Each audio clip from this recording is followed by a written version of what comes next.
Training at Laraganon Academy is way harsher than you'd expect. Even the youngest students go through merciless drills. Right now, they're all holding heavy weights while practicing breathing techniques, trying to last as long as possible. Most of them are struggling badly. Only a few manage to hold on. But one boy clearly stands out. He's not just holding the same weights as everyone else. He's got massive boulders stacked on top of them. Even the instructor is shocked by his strength and endurance. What they don't know is that this boy is the reborn strongest man on Earth, the very founder of the Laragan family. Even he eventually died when his time came. But that wasn't the end. He opens his eyes in his new body, the body of a baby. The fact shocks him that he is a baby. There were other babies present as well. From his observations, he deduces that he must have been reborn into the Laragan family once again, as they are all housed in a separate building. Just then there comes the Laragan maids with a trolley with a strange red liquid. Among them is a goblin whose presence immediately raised the hero's suspicion.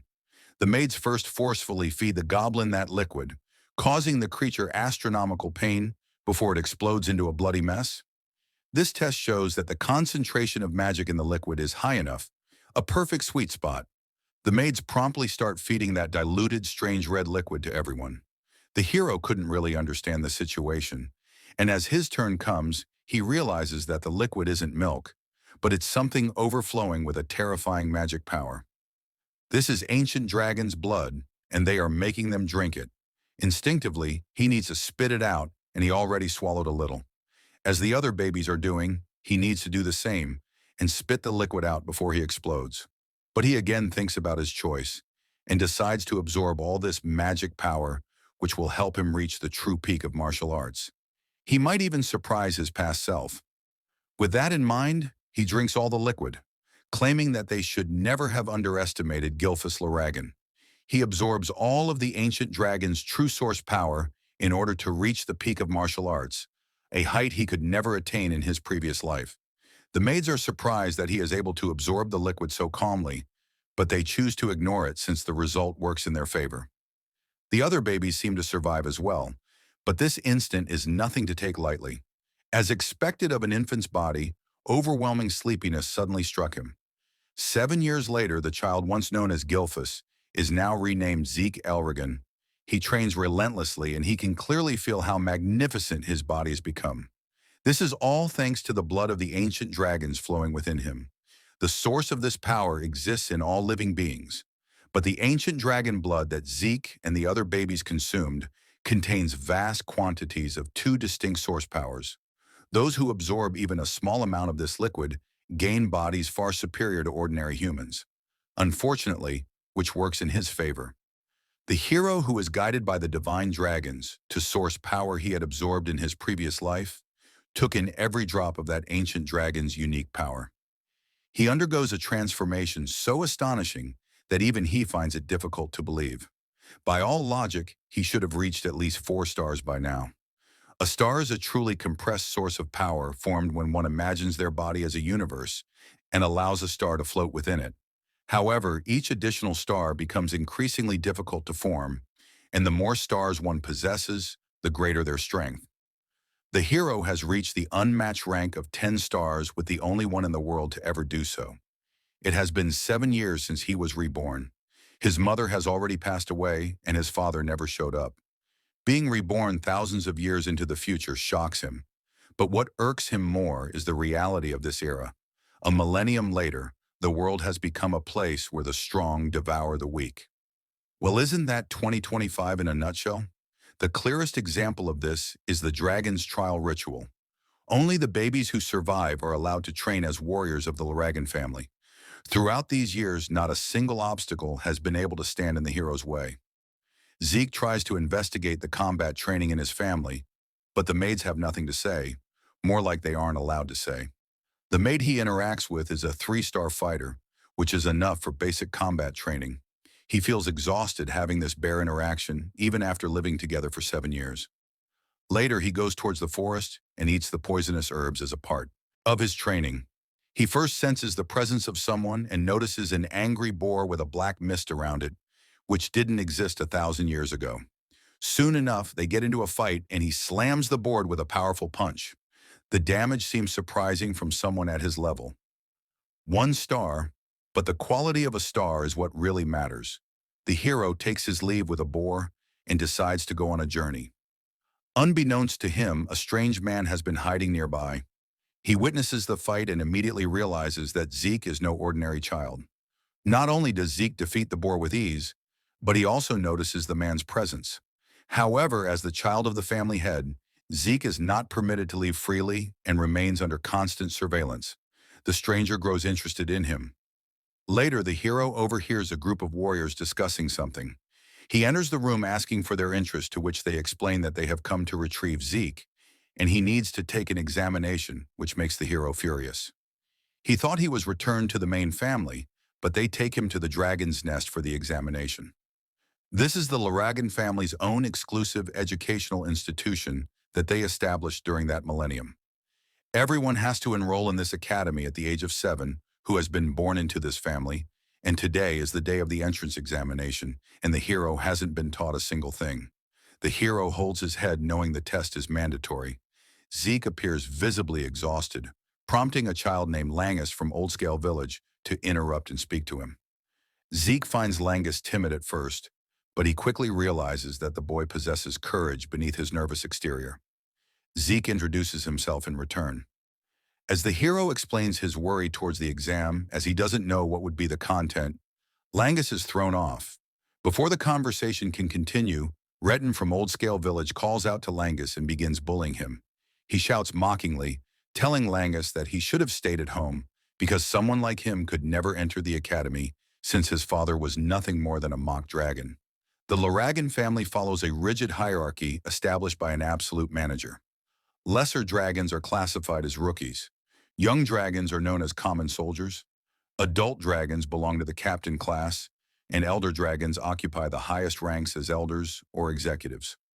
At the very bottom are the mock dragons, those who failed to enter the dragon's nest or could not graduate.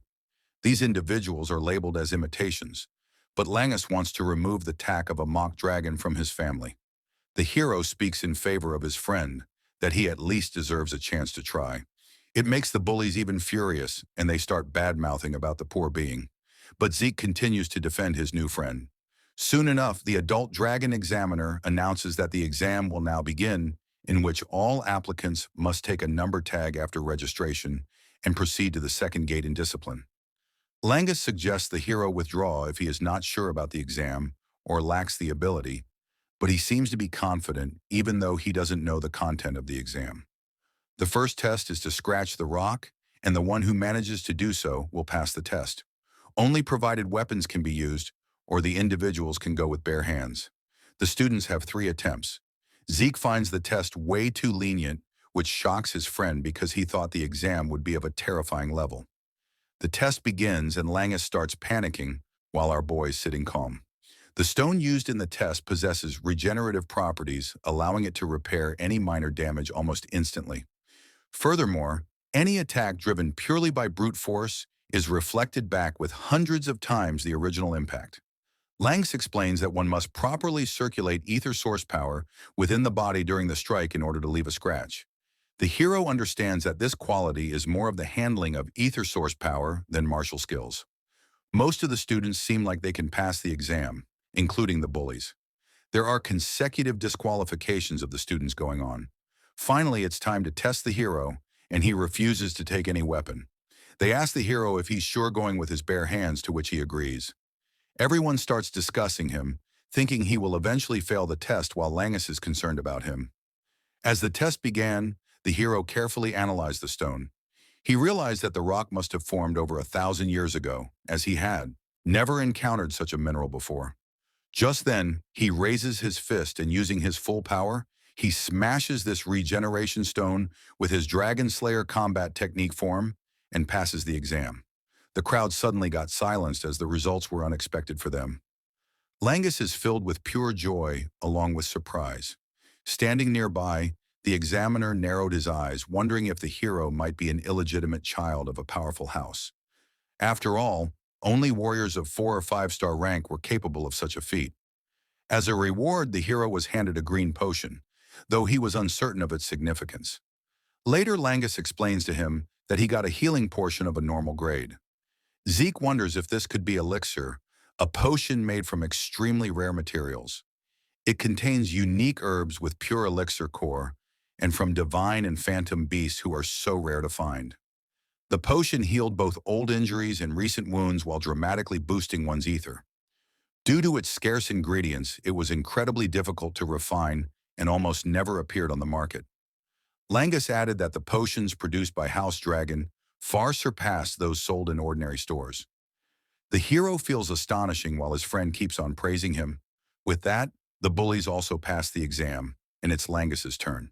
He chose to scratch the rock with a sword and failed to do so. It's his last attempt, and the bullies are already starting to abuse him, mentioning how it is very expected from a half-dragon. Zeke then advises him to use a spear instead of a sword, which doesn't suit him because he is struggling to make a single dent with it. Everyone is laughing at him for being this weak, but the hero saves his friend by making him switch his weapon to spear. Langa's father was never allowed to enter Dragon's Nest, and they even make fun calling him a half-dragon. But he never gave up and raised him, so now he wants to prove everyone wrong, but he is not sure about how to use the spear correctly. Zeke advises him to trust it straight without thinking too hard. It is impossible for someone to trust the spear straight and damage our Generation Stone who is holding a spear for the first time, but he should not judge himself without even trying. They both just met today, but since the hero believes Lang is to his fullest, then he also wants to do so. Without wasting any second, further thrusts the spear straight into the stone and feels like it was part of his body from the start. To their surprise, he not only scratched the stone, but pierced it through.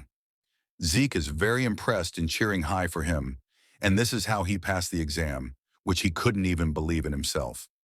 The tears of happiness fall down his face while the bullies are all tense.